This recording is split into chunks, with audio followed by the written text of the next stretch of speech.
ప్రియమైన దేవుని పిల్లలారా, ప్రభువైన యేసుక్రీస్తు వారి పేరట మీ అందరికీ వందనాలు. ప్రభువు పేరట మీ అందరికీ శుభములు దీవెనలు కలుగునుగా.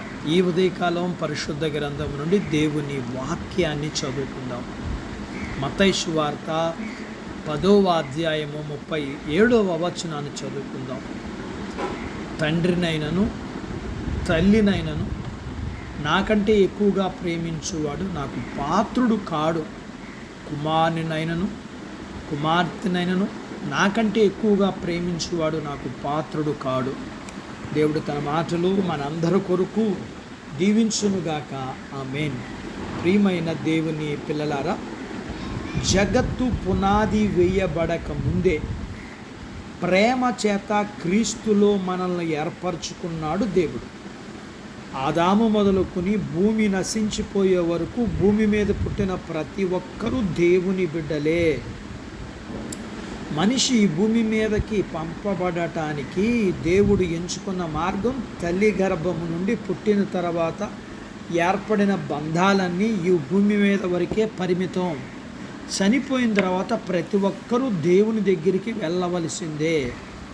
అయితే తల్లిదండ్రులను బిడ్డలను నాకంటే ఎక్కువగా ప్రేమించవద్దని దేవుడు చెప్పడం మనకి ఎలా అనిపిస్తుందంటే, ఆయనకు కుళ్ళు పుట్టి అలా చెప్తా అన్నాడు అని శత్రువుల్ని ప్రేమించమని చెప్పిన దేవుడు మన తల్లిదండ్రుల్ని, మన కన్న బిడ్డల్ని ఆయన కంటే ఎక్కువగా ప్రేమించొద్దని చెప్తే ఆయన మనకు కసాయివాడిలాగా కనపడవచ్చు. భూమి మీద ఏ బంధమైనా, అంటే తల్లిదండ్రులు, అక్కచెల్లెళ్ళు, అన్నదమ్ములు, కుమారులు, కుమార్తెలు, మనం పుట్టిన తర్వాతనే మన పుట్టుకకు మూలం దేవుడు. మనం అమితంగా ప్రేమించే మన కన్న బిడ్డలు, తల్లిదండ్రులు మనల్ని కాకుండా వేరే వాళ్ళని మనకంటే ఎక్కువగా ప్రేమిస్తే మనకి బాధ ఉండదా? కన్న ప్రేమను మరిచి ఇతరులను ప్రేమిస్తే మన హృదయం గాయపడదా? తల్లిదండ్రులు తమ బిడ్డలను, పిల్లలకు తల్లిదండ్రులు మరిచిపోయినా నేను మిమ్మల్ని మరిచిపోనని చెప్పి ఆయన తన అరచేతుల మీద మనల్ని చెక్కుకున్న దేవుని ప్రేమ గొప్పది కదా.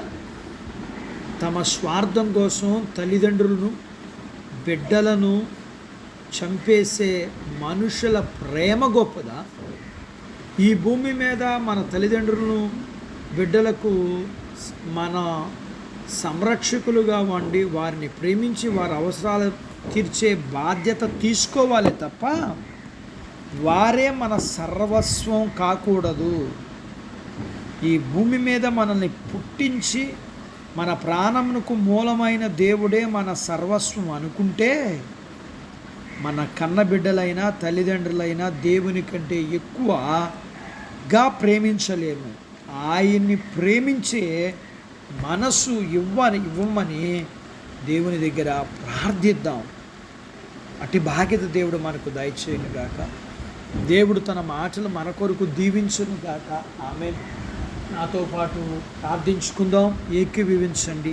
మమ్ములను మిక్కిలిగా ప్రేమించిన మా ప్రియ పరలోకపు తండ్రి, మీ పరిశుద్ధ నామమును బట్టి మీకు వందనాలు. ఈ ఉదయకాల సమయంలో మీ పాదాల దగ్గర మీ లేఖనాన్ని మేము నేర్చుకోవడానికి మీరు సహాయం చేశారు.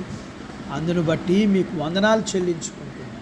మేము నేర్చుకున్న లేఖన భాగాన్ని బట్టి మేము ఈ లోకములో పుట్టిన మేము మాకంటే పెద్దవారిని, మాకంటే చిన్నవారిని మేము ఎవరిని ఎంతవరకు ఎలా ప్రేమించాలో, ఎవరిని ఎంతవరకు అంతకంటే ఎక్కువగా ఎవరిని ప్రేమించాలో నేర్చుకున్న లేఖనపు సత్యాలను బట్టి అన్నిటికంటే అందరికంటే ఎక్కువగా మిమ్మల్ని ప్రేమించగలిగిన మనస్సు మీరు మాకు ఇవ్వండి ప్రభువా.